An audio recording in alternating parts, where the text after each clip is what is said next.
Assalomu alaykum hurmatli o'rganuvchilar. Bugun CSS darsimizning Units darsi, ya'ni o'lchov birliklari o'tamiz.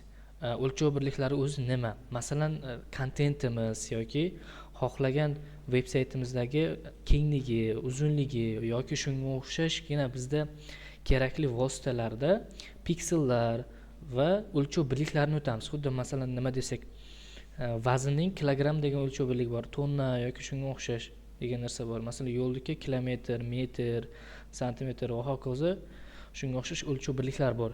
Demak, endi bugungi darsimizda, video darsimizdagi, ya'ni veb-saytimizdagi o'lchov birliklarni ko'rib o'tamiz.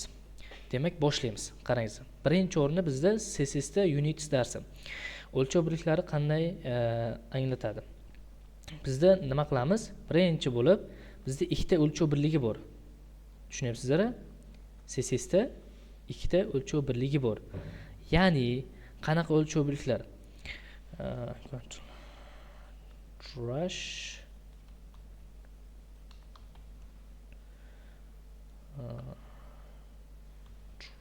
deylik. Viewport, okay. Xo'p. O'lchov birliklari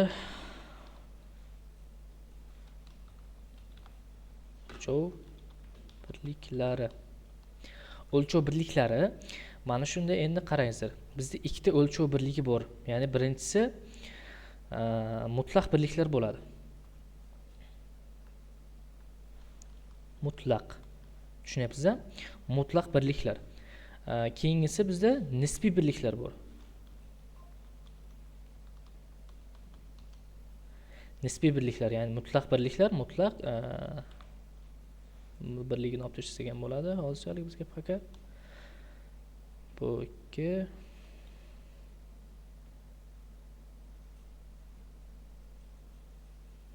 Xo'p. Mana bizda mutlaq birlik bor, nisbiy birliklarimiz bor ekan. Demak, ikkalasi ikki xilga ajraladi. Birinchi o'rinda mutlaq birliklar, bizda mutlaq birliklar asosiy veb-saytimizda aniq o'lchov birliklari bo'ladi. Masalan, A tochkadan B tochkagacha. Tushunyapsizlar-a? Masalan, mana shu joyda hisobga olaylik. Xo'p. A tochkadan to B tochkagacha. Tushunyapsizmi? Mutlaq birliklar mana shunaqa bo'ladi. A tochkadan to B tochkagacha, ya'ni aniq bo'ladi. Masalan, 80 piksel yoki 60 piksel va hokazo shunga qator piksellari ketadi bunda. Yoki 70 pikseldir. Farqi yo'q bunda. Aniq o'lchov birlik. Nisbiy birliklar xuddi masalan hayotimizga miqyoslaydigan bo'lsak, rezina cho'zilib ketadi-ku, shunga o'xshash. Endi ikkalasi qayerlarda ishlatiladi? Mutlaq birliklar veb-saytimizda aniq o'lchov birliklari. Masalan, tugmalar, kontentlarimizda, kartlarimizda va holanki boshqa xususiyatlarda ishlatiladi. Nisbiy birliklar esa bizda asosiy nisbiy birliklar ko'proq veb-saytimizda, ya'ni layout tizimida ishlaydi. Ya'ni veb-saytimiz kattaligi, kichiklikligi paytida va shunga o'xshash holatlarda ishlaydi. Demak, endi mutlaq birliklarni ko'rib o'tamiz. Mutlaq birliklar o'zi nima? Mutlaq birliklardan asosiy vazifalarida bizda birinchi o'rinda piksel. Tushunyapsiz-a? Buni bu yoqqa olib o'tamiz. Xo'p. Birinchi o'rinda piksel bizda bor. Qaraydigan bo'lsak, hozirda Xo'p. Piksel. Qaranglar. Birinchi o'rinda piksel bor ekan bizda. Ikkinchi o'rinda, ya'ni cm, ya'ni santimetr. Buni piksel deb yozib ketaylik. Piksel. Ikkinchi o'rinda bu santimetr.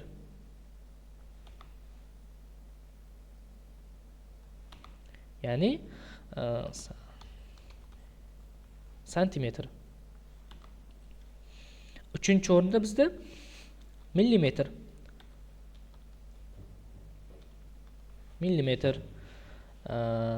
To'rtinchi o'rinda bizda in, ya'ni dyum.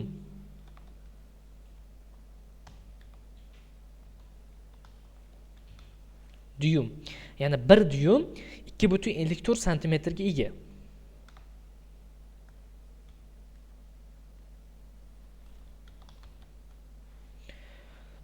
keyin indan keyin bizda ps, ya'ni pika deyiladi. Yo'q, ps emas. Undan keyin bizda pt, ya'ni point, nuqta deyiladi. Nuqta. Ya'ni bir pointimiz bizga nimaga teng? 1.72 ga teng bo'ladi. Eslab qo'ying, 1.72 dyumga teng bo'ladi. Undan keyin bizda yana ps, ya'ni pika. Nima o'zi pika bu? Pika nima qilib beradi? Bir pikamiz, ya'ni 12 ta nuqtadan tashkil topiladi. Tushunyapsiz-a?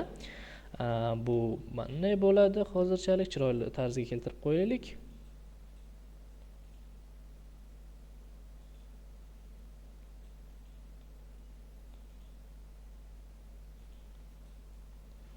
Xo'p. Demak, buni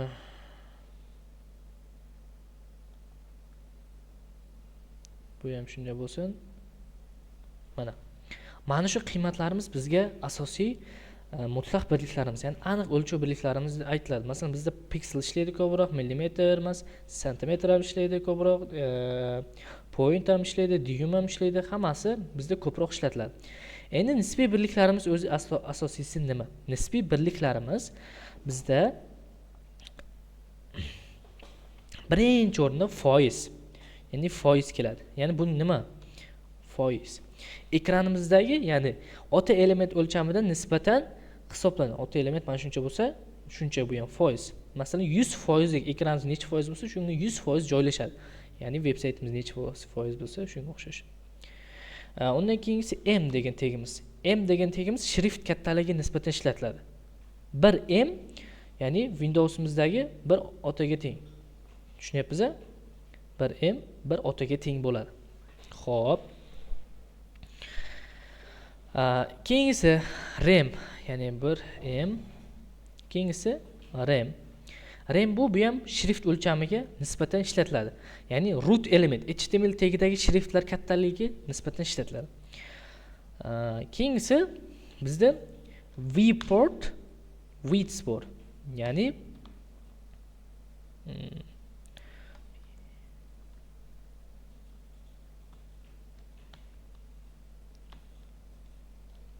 viewport width.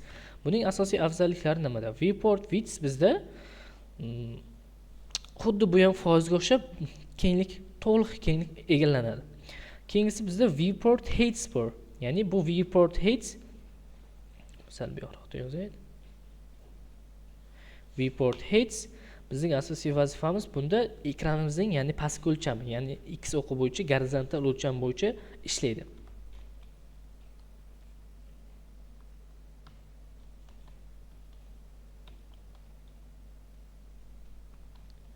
Viewport height. Undan keyin bizda viewport vmin bor. Ya'ni vmin degani viewport min, ya'ni minimal kenglikda ishlatiladi. Sizlar mana shu narsalarni yodlab olsalaringiz, bemalol ertangi kunda ishlab ketaveradi. Masalan, nimada ishlatsangiz bo'ladi? Bizda hozir juda ko'proq pixel ishlatamiz, keyin RAM ishlatamiz, viewport width ishlatamiz, viewport height ishlatamiz. Mana shularni ko'proq ishlatib ketaveramiz. Tushungan bo'lsalaringiz, o'lchov birliklari bizda juda oson o'lchov birliklarimiz o'z aslida. Xo'p. Demak, buni bu yoqqa o'tkazib turamiz.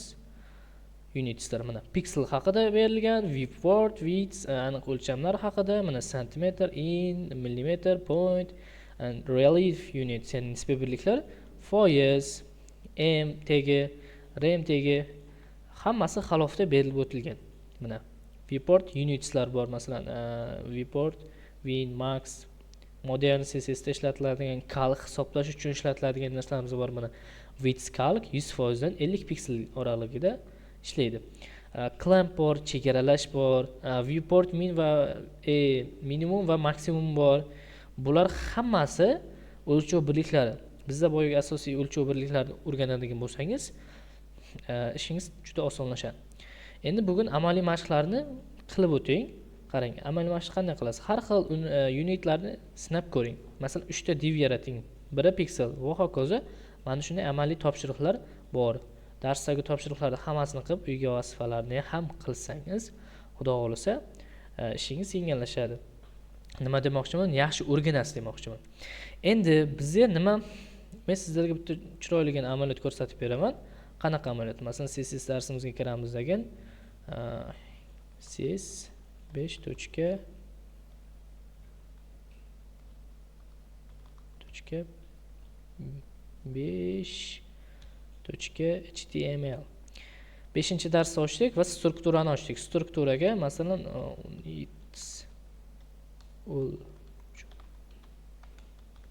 o'lchov birliklari deb yozdik. Endi body qismimizga biz nima yozamiz? Birinchi navbatda konteyner yozamiz. Men sizlarga chiroyligina to'rtburchak amaliyot ko'rsatib beraman. Buni sizlar ham bemalol qilsalaringiz ham bo'ladi. Masalan, konteyner ochdim. Konteynerimning ichida ikkita div bo'lsin. Masalan, bitta box, ya'ni ikkita box bo'lsin. Bu box 1 keyin qo'shilgan tochka box 2. Mana ikkita box bo'lsin. Boxlarning ichida har birining ichida bitta div bo'lsin. Bu ham box 1 ichida box 1, yo'q, box 1 emas. Bunga all 1 qo'shuv nuqta all 2. Mana ikkita yozdik. Masalan, bunga 1 deylik, bunga 2 deylik. Xuddi mana shu narsani bunga ko'chirib olamiz. Mana bunga ko'chiramiz. Buni box 2 deb o'zgartirib qo'yamiz. Bunga all emas, bunga 10 deb qo'yaylik. 10 1 demak bunga o'chiramiz. 12. Mana bunga esa 3 deylik, bunga esa 4 deb qo'yaylik. Endi hozir natijamizni chiqaradigan bo'lsa, mana 1 2 3 4 bo'lib chiqyapti. Ko'ryapsiz-a? 1 2 3 4 bo'lib chiqyapti. Endi shularni to'rtburchak qilib 4 ta joyga yo'yaman. Buni o'ytugman bo'lsa Open Bit Style serveri qilib olaman. Xo'p. Mana menda ochildi. Yaxshi. Endi men style beraman, ya'ni internal style turi orqali. Nima deyman? Birinchi o'rinda konteynerni ko'rib olishim kerak. Mana shu konteyner bor-ku, konteynerni mana shu joyga olib kelib olaman. Nima deyman? Border 2 pixel solid, masalan red, qizil. Endi strukturani ochadigan bo'lsa, mana konteynerim menda shunaqa holatda. Men buni to'liq yoyib olaman. To'liq yoyishim uchun hozir bu yerda width to'liq yoyilgan. Endi bizga heights kerak bo'ladi. Tushunyapsiz-a? Heights. Mana shuni yoyamiz endi. Okay. Heightsga endi mana shu joyda zo'r narsa ishlatib ketamiz. Bu joyda piksellar ishlaydi, lekin polniy ekran olmaydi. Ya'ni ekranga polniy 100% kenglik bo'lmaydi. Bu joyda nisbiy birlik ishlatamiz. Qanaqa nisbiy birlik? Masalan, 50 VH ya'ni boya viewport heights ishlatadigan bo'lsam, mana menda kattartirsam ham, mana ko'ryapsizlar, sichqoncha bilan mana shu knopka orqali kattartiryapman. Kattartirsam ham, kichirtirsam ham menda nima bo'lyapti? Joyida qolyapti. Endi shuni 50 qilmay, buni 100 qilib qo'yaman. 100 qildim. Ko'rdingizga? Kattartirsam ham, kichirtirsam. Endi mana shu joyda bizda 8 piksel kenglikda joyimiz bor. Buni ko'rishimiz ham mumkin. Margin, padding. Bizda bu asosiy 8 piksel deyiladi. Mana margin 8 piksel. Mana shu marginni o'chirib qo'yamiz. Style'ga o'chamiz. Yulduzcha selektor orqali margin 0. Keyingisi padding 0. Mana margin 0, padding 0. Keyingisi border sizing yo'q. Box sizing, border boxni ochib oldim. Endi men nima qilaman? Mana qaraydigan bo'lsangiz, boyagi joy qoldimi? Yo'q. Mana endi nima qilamiz? Birinchi bo'lib, boyagi mana shu birinchi all one ni struktura, ya'ni birinchi chegaralab bo'lamiz. Nima deyman? Tochka all 1 chaqirdim, all 1 chaqirdim. Unga masalan background bo'laylik. Backgroundini background colorini masalan red deb qo'yaylik, qizil. Mana qizil joylashdi. Endi shuni 50 vs qilamiz. Heightsni 50 vh, mana 50 vh bo'ldi. Widthni ham 50 vh qilamiz.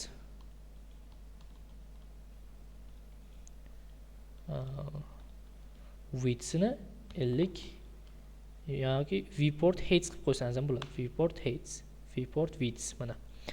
Mana shu qismda bu narsa joylashdi. Endi buni nima qilamiz? Asosiy strukturada bu. Qarang. Buning uchun kengisini ham shunday qilib olamiz. All 1 bo'lsa, buni ko'chiramiz, ya'ni all 2 ga. Buni red emas, buni bir ko'k qilib qo'yaylik, ko'kning boshqacha turi. Mana ko'k bo'ldi. Ko'rdingmi? Bu pastga tushdi. Endi bizga mana shu 1 va 2 kerak bo'ladi. Bularni ham shunday qilamiz. Tochka 1 background color va bular ham kerak bizga hammasi ichidagi RGBA. Buni yashil qilib qo'yaylik. Va 12. Hozir sizning darajangizda mana shunday kodlar yozsangiz, sizga ayni muddo yaxshi bo'ladi. Masalan, bunga pushtiroq qilib qo'yaylik, masalan. Endi pastga tushadigan bo'lsak, bizda hammasi bor, lekin bular pastga tushib ketdi. Bularda qanday ikki yonga o'tkazamiz? Buning uchun biz boyagi konteynerga qarangizlar. Konteynerimizga display flex beramiz. Display flex degan narsa bu bizda asosiy joylashuv tizimi bo'ladi. Kattartirsak ham, kichirtirsak ham nima bo'lyapti bizda? Hammasi joyida. Endi mana shu uchlarni mana shu joyga qo'yaman. Endi o'rtaga qo'yaman. O'rtaga joylashtiramiz. Bularga ham display flex. Endi display flex nimaligini bilmasligingiz mumkin, lekin kodni yozib ketsangiz ayni yaxshi bo'ladi. Just fit content center. Align items center. Xo'p, o'rtaga o'tdi. Mana shu kodimizni keyin ko'chirib chiqamiz bo'ldi.